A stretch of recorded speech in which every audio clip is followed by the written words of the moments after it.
شانہ نے ایسا رشتہ ماں کی صورت میں پیدا کیا ہے، جنت کی چھاؤں کا دنیا کے اوپر روپ ہے ماں کی ذات، جنت کی گھنی چھاں ہے ماں کا وجود، اور اللہ نے اپنی رحمتوں کو اگر کوئی صورت دی ہے تو وہ ماں کا روپ ہے، اور ماں کے سینے میں وہ تڑپتی ہوئی ممتا اور محبت کے وہ پگھلتے ہوئے جذبات رکھے گئے ہیں کہ دنیا پر ماں کے پیار کا بدل نہیں ہے۔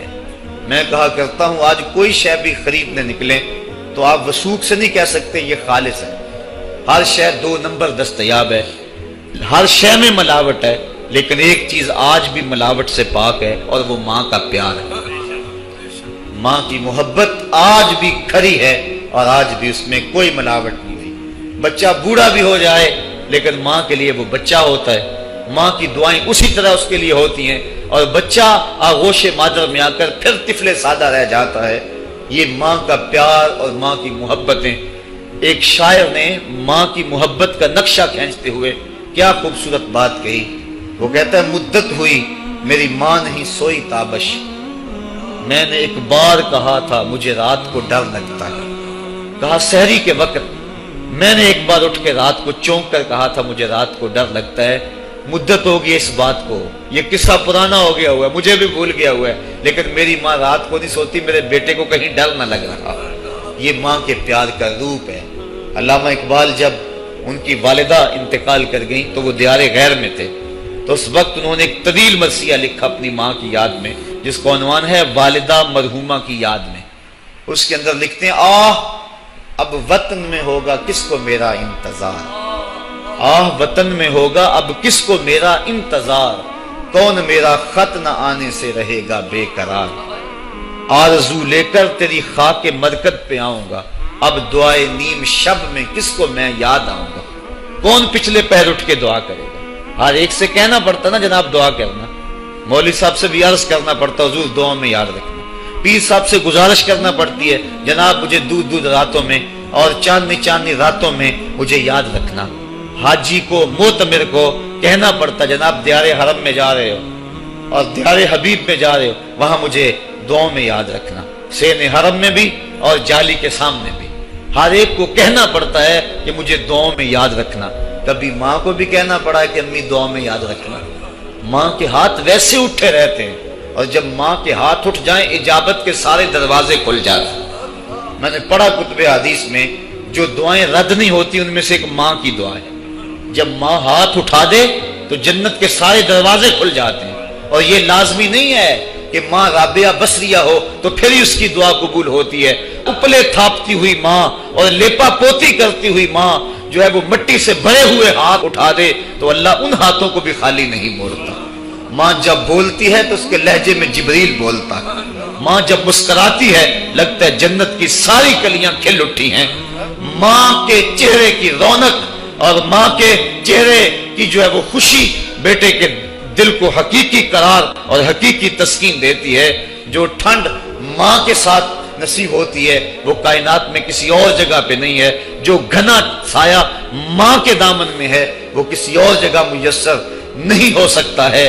وہ کیا کہا تھا کسی نے کہ 5 سٹار ہوٹلوں میں کھانا کھانے میں وہ لذت کہاں جو چولہے پر بیٹھ کے ماں کے ہاتھوں سے پکی ہوئی چپاتیاں کھانے میں آتا ہے۔ عالی جناب حضرت صاحب کیا کیا اسٹیٹ سیکرٹری نام لیتے ہیں، لیکن وہ لطف کہاں جو ماں اوئے ببلو اوئے پپو اور اوئے مٹھو کہہ کے پکارتی ہے۔ جو مٹھاس ان لفظوں کے اندر ہے وہ بڑے اور بھاری اور بھرکم الفاظ اور خطابات کے اندر کہاں ہے۔ اونچی کرسی پہ بیٹھنے کا وہ لطف نہیں ہے جو ماں کے قدموں میں بیٹھنے کا ہے۔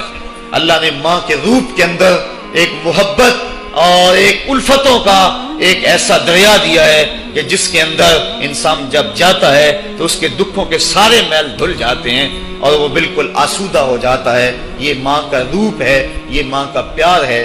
تو ماں کا بچھڑ جانا، اس دنیا سے چلے جانا، یہ ایسے ہی ہوتا ہے جس طرح کوئی بندہ گھنے سائے میں کھڑا ہو تو اچانک اس کو دھوپ میں کھڑا کر دیا جائے، پھر اسے پتا چلتا ہے کہ کتنا گھنا سایہ تھا۔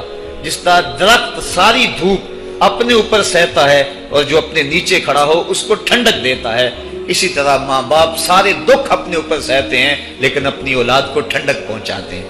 ماں باپ کے اس دنیا سے چلے جانے کے بعد پتا چلتا ہے کہ میں کتنی گھنی چھاؤں سے کس کڑاکے دار دھوپ میں آ گیا ہوں، اور میری زندگی کے اندر کتنے دکھوں کا زہر گل رہا ہے، جو زہر پہلے ماں ہمارے قریب نہیں آنے دیتی تھی، جو باپ ہمارے قریب نہیں آنے دیتا تھا، وہ اپنی باہوں میں اور اپنے سینے میں ان غموں اور دکھوں کو سمیٹ لیا کرتے تھے۔ تو ماں کا بچھڑ جانا، ماں کا اس دنیا سے چلے جانا، یہ بہت بڑا سانحہ ہوتا ہے۔ ساری زندگی انسان ماں کی خدمت کرتا رہے تو بتاؤ ماں کی خدمتوں کا بدلہ دے سکتا ہے؟ ماں کے پیار کا صلہ دے سکتا ہے؟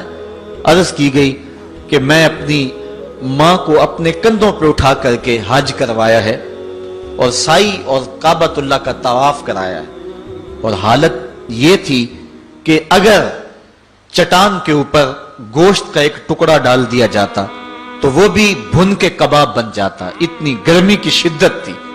کیا میری ماں نے میری جو خدمت کی، میری کفالت کی، مجھے دودھ پلایا، مجھے جنم دیا، تو میں نے کیا ماں کی خدمتوں کا صلہ دے دیا ہے؟ تو جواب آیا، تو نے ابھی اس کی ایک مسکراہٹ کا بدلہ بھی نہیں دیا۔ ماں جب ہنس کے دیکھتی ہے تو جنت کی ساری کلیاں کھل اٹھتی، اور بیٹے کی زندگی ماں کے اس ہنسنے سے جو ہے وہ عبارت ہوتی ہے۔ بیٹے کے لیے ماں کے جو جذبات ہیں، ماں کی جو کہانیاں ہیں، ماں کے سینے میں جو درد کے امٹتی ہوئی ایک کائنات ہے، اس کا کوئی بدل نہیں ہو سکتا۔ ساری زندگی ایک ٹانگ پہ کھڑا ہو کے بندہ ماں کی خدمت کرتا رہے پھر بھی حق ادا نہیں ہوگا۔ ماں ماں ہوتی ہے، اللہ تعالیٰ جل شانہ نے اس کو وہ درجے عطا فرمائے۔ بیٹے کے ساتھ جو پیار ماں کرتی ہے بھلا کوئی کر سکتا ہے؟ کوئی اتنی محبت دے سکتا ہے جتنی ماں محبت دیتی ہے؟ ساری زندگی بھی انسان ان محبتوں کا بدل دینا چاہے تو نہیں دے سکتا، چونکہ ماں کے پیار کا کنارہ ہی کوئی نہیں۔ ماں کی محبت کی گہرائی اور گہرائی کو کوئی ناپ ہی نہیں سکتا۔ سمندر کے پاتال تک تو شاید کوئی پہنچ گیا ہو، لیکن ماں کے پیار کا کنارہ آج تک کسی کو نہیں ملا۔ اللہ تعالیٰ نے اس کے سینے میں دھڑکتا ہوا جو دل رکھا ہے اور تڑپتی ہوئی جو ممتا رکھی ہے، وہ ایک مثال بنی ہوئی ہے کہ کسی نے کسی کو کہا کہ میں تیرے پہ راضی تب ہوں گی کہ اگر تو اپنی ماں کا کلیجہ نکال کے لے آئے۔ تو اس بدبخت نے اپنی اس محبوبہ کی خواہش کو پورا کرنے کے لیے اس اقدام کی تیاری بھی کر لی، اور جا کے ماں کا سینہ چیرا اور اس کا کلیجہ نکالا، اور اپنی اس محبوبہ کی خوشنودی کے لیے تیز تیز آ رہا ہے کہ میں اس کو دکھاؤں کہ میں نے یہ کارنامہ بھی سر انجام دے دیا اور یہ چوٹی بھی سر کر لی ہے۔ تو تیزی سے آ رہا تھا، راستے میں ٹھوکر لگی، جب گرا تو کہتے ہیں ماں کے کلیجے سے آواز آئی، پتر چوٹ تو نہیں آئی ہے؟ یہ ماں کے پیار کا روپ ہے، یہ ماں کی محبت کا انداز ہے۔ دنیا والوں، ماں کی قدر کو ضائع نہ کرنا، ماں کے پیار کو اور اس کی محبت کا صلہ دے تو نہیں سکتے، لیکن ساری زندگی ماں کی نوکری کرنا اور اپنے باپ کی زندگی کے اندر کبھی بھی نافرمانی نہ کرنا، یہ سعادت مندی اور خوش نصیبی ہوتی ہے۔ حضور نے منبر کی 3 سیڑھیوں پہ قدم رکھتے ہوئے آمین آمین کہا تھا، تو بعد میں پوچھا گیا حضور آپ نے ہر سیڑھی پہ قدم رکھتے ہوئے آمین کہا تو یہ کیا ماجرا تھا؟ فرمایا جبریل آئے تھے، انہوں نے مجھے کہا تھا اس شخص کی ناک خاک آلود ہو جو ماہ سیام رمضان المبارک کو پائے اور پھر کثرت عبادت سے اپنی بخشش نہ کروا سکے، تو میں نے آمین کہا۔ پھر کہا اس شخص کی ناک خاک آلود ہو جو والدین کو بڑھاپے میں پائے اور جنتی نہ ہو سکے ان کی خدمت کر کے، تو میں نے آمین کہا۔ پھر جبریل نے کہا اس شخص کی ناک خاک آلود ہو جس کے سامنے آپ کا ذکر کیا جائے اور آپ پر درود نہ پڑے، تو میں نے آمین کہا۔ تو وہ شخص کتنا بد نصیب ہے جو والدین کو ناراض کر لیتا ہے۔ میں کہتا ہوں ساری کائنات ماں کے قدموں تلے ہے، بلکہ میرے محبوب نے جنت کو ماں کے قدموں تلے قرار دیا۔ الجنت تحت اقدام الامہات، جنت ماں کے قدموں تلے ہیں۔ ماں اتنا پیار کرتی ہے کہ جس کا کسی ترازو پہ تول نہیں ہو سکتا۔